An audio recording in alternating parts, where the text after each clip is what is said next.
Hi, this is TelecomTV. I'm Martin Warwick.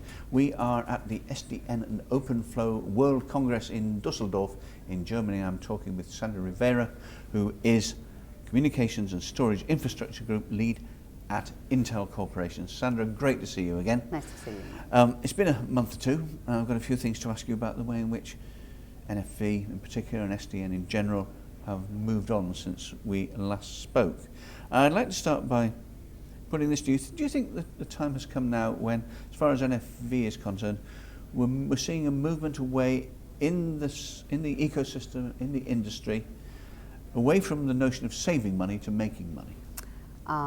Indeed. In fact, when we started this whole transformation of the network some years back, which was encapsulated by the introduction of NFV just short 2 years ago, I think much of the focus had been on total cost of ownership, lowering the total cost of ownership. So that would come from some CapEx savings, clearly, but more so on the OpEx side, and even further on just better asset utilization, to be able to deploy assets that would not necessarily be purpose-built to do something really, really well, but nothing else when it was sitting idle for much of the time, which does occur, as you know, in the access network in particular. So this notion of moving to more of a general purpose processing approach, a programmable approach, just the evolution of where our thinking has gone of leveraging server volume economics, virtualization technology, cloud business models, I think is really coming to fruition. And much of that is being driven by the desire to deliver new revenue generating services, more so than how much money can I save when I adopt those principles. Over the past, two and a bit years, we have seen the emergence of an ecosystem where one didn't exist before. You've been watching that from the start. What do you make of it? We've been watching it, we've been investing in it, we've been enabling it. Ecosystem development is really in Intel's DNA. And in fact, the idea of having much broader market participation, faster innovation, more inclusiveness to accelerate solutions to market is perhaps more new to the communications networking industry, but again borrows a page from the data center enterprise cloud playbook. So for us, we think this is essential, is to have a lot of choice, a lot of market participation, a lot of interoperability, and to invest in and nurture an ecosystem. And we ourselves have an initiative that we launched last year, the Intel Network Builders community, which has grown in a short period of time from a couple of dozen members to now over 100. So clearly, we see a great level of interest and we're deeply invested in it. Now, on a daily basis, you have your finger on the pulse of what's happening in NFV globally. You travel the world. I know you were in China last week and so on. You're traveling the world, seeing what's happening. Mm-hmm. How do you, is it a global picture? Is it regional? Can you see where there's more acceptance in one area than another, or indeed in terms of the actual tier 1, tier 2 customers and so on? Yeah, it's an interesting dynamic because we do see not only interest but commitment and clearly proof of concepts, but also some early commercial deployments happening in all corners of the world. And typically the tier 1s are the ones that create the business case for the solution providers, the equipment providers, the software developers to bring innovative solutions to market, adopting these new NFV and SDN architectural principles.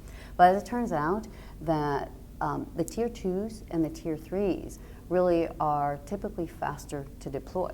They have a lower risk profile, they have less legacy infrastructure to integrate into, more greenfield opportunities, and the culture seems to be one that moves a bit faster. So once the tier 1s make the business case for the ecosystem to develop commercial solutions, it turns out that the tier 2s and tier 3s are deploying faster. So there's a key role for all of them to play, and we see this playing out really in all across the world. It's interesting it would cascade down like that, because one of the things I've talked to people about here at the show is the fact that the tier 1s, the big operators, the big monolithic old ones, they accept the technology because the technology is now a given and we know it can be done. Mm-hmm. But the actual process changes and the business transformation that is required to accommodate that is much more problematic. Well, it's a big issue, and it's one of the bigger challenges, I think, ahead of us. It's not so much a technical feasibility question. I think a lot of those questions have been raised and answered at this point, at least to the point where folks are convinced that, yes, indeed, you can deploy in this manner. And it might not be exactly the same as what you do in the data center and the cloud environment, but much of it can be leveraged and adopted for our unique requirements in communications networking. But the bigger challenges really are ones of business models and commercial viability and attractiveness of deploying in this manner to deploy new services. And what does that mean in terms of my business processes? What does that mean in terms of my employee skill sets? So a lot of those issues are yet to be addressed, but an area where I think you'll see increased industry focus and investment moving forward. Now, you briefly mentioned commercial availability of product and etc. What do you mean by that? Is the stuff out there now working? Have you seen it? Well, yeah, I think it's really exciting to see the number of commercial solutions that are being brought to market by all of the market makers, the market leaders.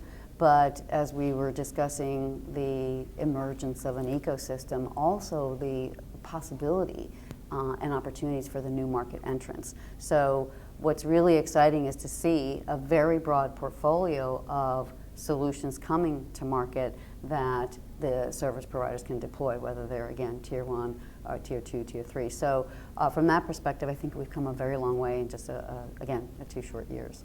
You led me nicely into my final question, Sandra. Thank you very much, which is this. We've seen over these 2 short years, Darmstadt, Bad Homburg, and now here in Dusseldorf, we have seen the mushrooming of SDN and NFV, particularly NFV. From your point of view, given that short time period, have you seen the expectations of the vendors, the manufacturers, and indeed the potential customers change as NFV has become more real? Yes, I think we've, again, moved the conversation beyond why, if, will it work, to how, and when, and how fast. And I think those are the issues and the challenges that we're really dealing with now. And that's why you see open source projects emerging, OPNFV, or other industry specification groups being formed out of ETSI, like the mobile edge computing one that was just recently announced as well, to host more applications in the access network. So you start to see that you really are moving to those operationalization questions, to those commercial viability questions, to those business model questions. So when we get back together, I would hope to be able to address some of the progress we've made there as well.